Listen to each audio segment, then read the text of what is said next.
वंदना भारती और आप देख रहे हैं कमोडिटी इनसाइट्स। ये है मिड डे एडिशन और मिड डे एडिशंस में आपको एक क्वेश्चन मैंने यहाँ पे दिखाया था, लेकिन मैं उसे कंटिन्यू करना चाहूंगी क्योंकि बहुत बड़ी पोजीशंस जो है वो सिल्वर ईटीएफ में खासकर यहाँ पे हम लोगों ने देखा है बनते हुए।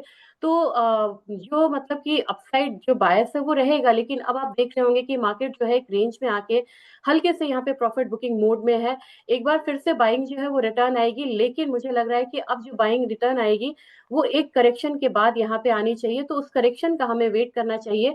वहां पे जाके आपको एक अच्छी सी मतलब कह सकते हैं कि जो आप बोलेंगे कि अच्छा सा एक एंट्री लेवल जो है वो मिलता हुआ नजर आएगा। कुछ न्यूज मैंने आपको यहाँ पे कलेक्ट करके रखा था ताकि आपके साथ में साझा कर पाऊं। आप अगर देखेंगे, अगर इसे मैं थोड़ा सा बड़ा करना चाहूंगी, तो ईटीएफ है, गोल्ड ईटीएफ है, इसका इन्फ्लोज जो है वो इक्विटी के ईटीएफ से हम लोगों ने अब देखा है यहाँ पे ज्यादा होता हुआ।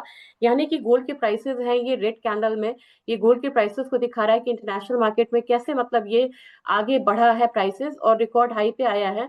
Equity mutual funds in total यहाँ पे बिल्कुल नीचे की तरफ जा रहा है, जबकि गोल्ड पे जो ईटीएफ की बाइंग हुई है वो रिकॉर्ड हाई पे आई है, अब यहाँ पे सरपास करता हुआ नजर आया है। ये यहाँ पे कोलाइजन है। अब यहाँ पे गोल्ड की ईटीएफ में इतना पैसा है जितना कि इक्विटी म्यूचुअल फंड में भी अभी तक नहीं लगा था। अब ओवरऑल देखेंगे तो कितना जंप आया है ईटीएफ के इन्फ्लोज में, आपको 900% का जंप आया है सिंस जुलाई। अगर यहाँ पे इक्विटी का कहें तो वहां पे डिक्लाइन आया है, 170 बिलियन रुपीस का डिक्लाइन आया है। आपको पता है कि इंडिया जो है वो सेकेंड लार्जेस्ट कंज्यूमर है, हमारे मतलब मार्केट जो है वर्ल्ड वाइड हम सेकेंड लार्जेस्ट एक कंज्यूमर बन के आए हैं, लेकिन ईटीएफ का एलोकेशन इससे और भी ज्यादा स्ट्रांग बनाता है।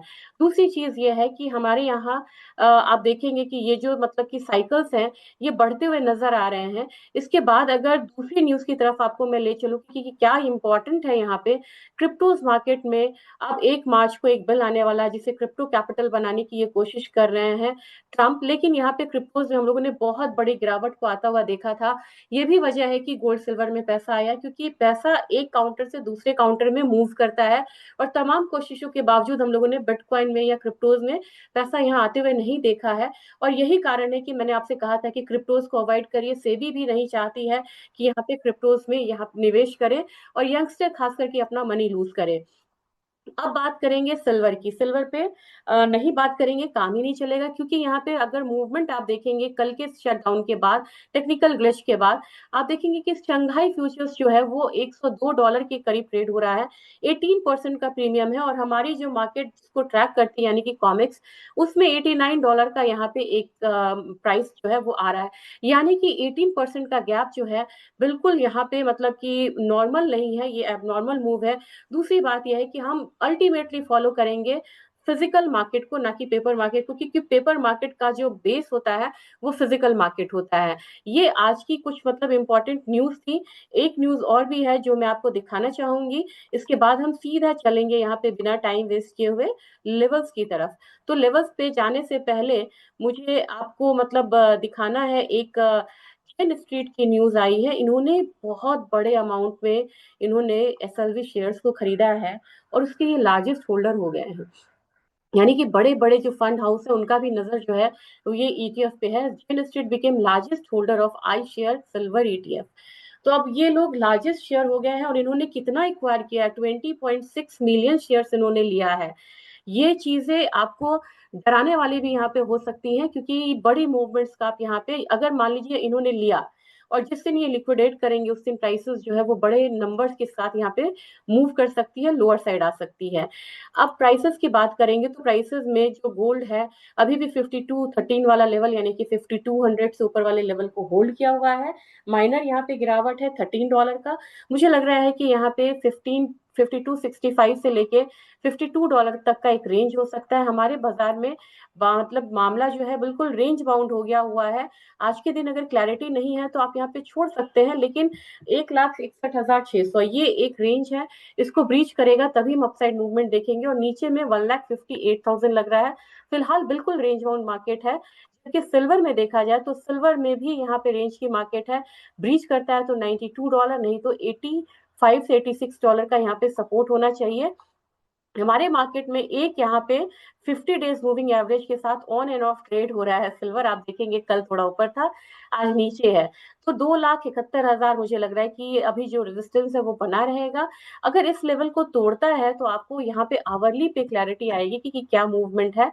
आवरली में आप जाता हुआ देख रहे हैं इसको नीचे के साइड, तो उस पर आपको पता चलेगा कि 2,60,000 और यहाँ पे 2,56,000, ये दो लेवल्स मिलके आ रहे हैं। अपसाइड तो मैंने आपको 271 बताया है, लेकिन यहाँ पे 256 तक अगर मेजर यहाँ पे कोई फॉल आता है तो इस तरीके का जो एक मूवमेंट है वो देखने को मिलेगा। आज सिल्वर बीज पे भी हल्का सा हम ध्यान देंगे, तो सिल्वर बीज में भी आज देखेंगे कि मूवमेंट जो है वो बिल्कुल मतलब कि स्टैटिक है। 250 के करीब आ रहा है, तो मेरे ख्याल से यहाँ पे नीचे की तरफ आता भी है तो 248 आएगा, अपसाइड 255 के करीब है। और साथ में अगर हम गोल्ड बीज को देखें, गोल्ड बीज को हम देखें निपॉन के, तो यहाँ पे भी अब एक जो थकावट है वो नजर आ रही है। तो मेरे ख्याल से 131 से लेके 130 वाला जोन जो है वो आपको आता हुआ दिख सकता है इमीडिएटली इसमें आपको गोल्ड बीज में, जबकि अपसाइड आपका केप्ड है कहाँ पे 132 के करीब। एक लिमिटेड मूवमेंट आपको यहाँ पे देखने को मिलेगी। ऑयल अभी यहाँ पे रेंज बाउंड मूव दिखा रहा है, क्योंकि ऑयल में मीटिंग्स जो है वो आज शुरू होगी। तो एक करेक्शन लेता है तो $65 को तोड़ता हुआ नजर आएगा, 64.85। हमारी मार्केट जो है वो एक रेंज में डाउनसाइड की तरफ मूव कर सकती है। 5900 तक का एक लेवल लेके हम चल सकते हैं, यही एक लेवल बनेगा 5900 का, जबकि अपसाइड आपको 6050 तक हो सकता है।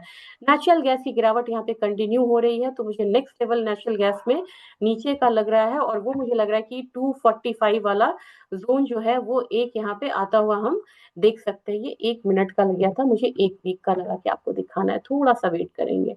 तो ये रेंज आपको मैक्सिमम यहाँ पे 229 वाला फॉल जो है नेचुरल गैस दिखा सकता है। तो अभी यहाँ पे बिल्कुल भी बाइंग में ना ट्रैप हो, जबकि जिंक हो यहाँ पे अब एक हायर साइड के साथ करेक्शन आ रहा है, यहाँ पे एक रेजिस्टेंस की तरह हम फेस कर रहे हैं। तो मुझे लग रहा है कि नीचे 320 तक का लेवल्स हो सकता है अगर मेजर क्रॉस वो आया तो करेक्शन। और एल्यूमिनियम में मुझे लग रहा है कि 313 315 वाला जोन जो है वो एक अपसाइड वाला जोन रहेगा, जबकि कॉपर में अब मार्केट थोड़ा सा यहाँ पे बढ़ती हुई नजर आ रही है, तो 1220 यानी कि 1220 का ही लेवल रहेगा। निकल में आप मान के चल सकते हैं कि अपसाइड में 1700 तक के लेवल्स को आता हुआ आप देख सकते हैं। जबकि अगर स्पाइसेस की बात की जाए तो स्पाइसेस में आज एक करेक्शन है, अपसाइड पे टिका नहीं है ये। और 21,800 से लेके 21,700 वाला जोन हम देख सकते हैं। आज का दिन अगर देखेंगे तो वीकली अगर मैं लगा के देखूं तो आपको लगेगा कि कार्डमम में एक अच्छी खासी मूवमेंट आई है। अगर आप यहाँ पे कार्डमम में आज के दिन का देखेंगे तो आज थोड़ा सा करेक्शन का दिन हो सकता है, 11,322 आता हुआ देख सकते हैं। क्योंकि टर्मरिक की बात की जाए तो टर्मरिक में आपको 15,350 तक का लेवल देखने को मिलेगा, यानी कि स्पाइसेस में आज प्रॉफिट बुकिंग का दिन है। लेकिन कार्डमम आपको अलग ट्रेड कर रहा है, सबसे अलग हो गया है, तो 2580 का जोन आपको देखने को मिल सकता है। जबकि आपको ग्वारगम में 99 ये वाला जो लेवल है यही एक प्रॉपर मतलब किसका सपोर्ट है, 9787 वाला जोन वो आता हुआ देख सकते हैं। ग्वारसीर में भी अब बहुत ज्यादा स्ट्रेंथ नहीं रह गई है, तो डाउनसाइड जो है वो आपको लिमिटेड कहाँ तक है, 5300 तक। कोकोड में मुझे लग रहा है कि कोकोड अब एक करेक्शन वाली मार्केट हो चुकी है, तो यहाँ सपोर्ट ले सकती है 3275, यानी कि 15 रुपए की गिरावट यहाँ पे और बनती हुई नजर आ रही है। कैस्टर में एक अपसाइड है, लेकिन ये बहुत स्ट्रॉन्ग अपसाइड नहीं है, 6380 आके ये खत्म हो सकता है। अगर आप आज के डेटा की बात करें तो आज के डेटा में आपको इनिशियल जॉबलेस क्लेम है, क्योंकि आज थर्सडे का दिन है। और इनिशियल जॉबलेस क्लेम जो है जैसा मैं देख रही थी ये बढ़ के आने की उम्मीद है, बढ़ के आने की उम्मीद है, तो डेटा यहाँ पे निगेटिव रहेगा। लेकिन शाम के सत्र में हमें यहाँ पे ध्यान देना होगा कि हमारी मार्केट में किस तरीके की मूवमेंट आती है, किस वजह से। तो ईरान और यूएस के टॉक की वजह से वो आपको एक मेजर मूव आता हुआ दे सकता है। आपको यहाँ पे इनिशियल जॉबलेस क्लेम मैंने वैसे दिखाया भी था, ये 217 है, 206 पहले था, यानी कि 217,000 लोग जो हैं इस बार जॉबलेस हो सकते हैं। ये एक बड़ा डेटा है एम्प्लॉयमेंट के मामले में। और ओवरऑल सतर्क रहिएगा और कोशिश करिएगा कि फ्रेश पोजीशन को अभी थोड़ा सा यहाँ पे अवॉइड करके चले। और इवनिंग ट्रेडिंग सेशन में हो सकता है कि आज मैं लेट हो जाऊं, मैं लेट अपडेट दे सकती हूँ, या हो सकता है कि आज अपडेट मिसिंग भी हो सकता है। लेकिन ध्यान से काम करिएगा, पोजीशंस को कैरी फॉरवर्ड ना करिएगा। Thank you.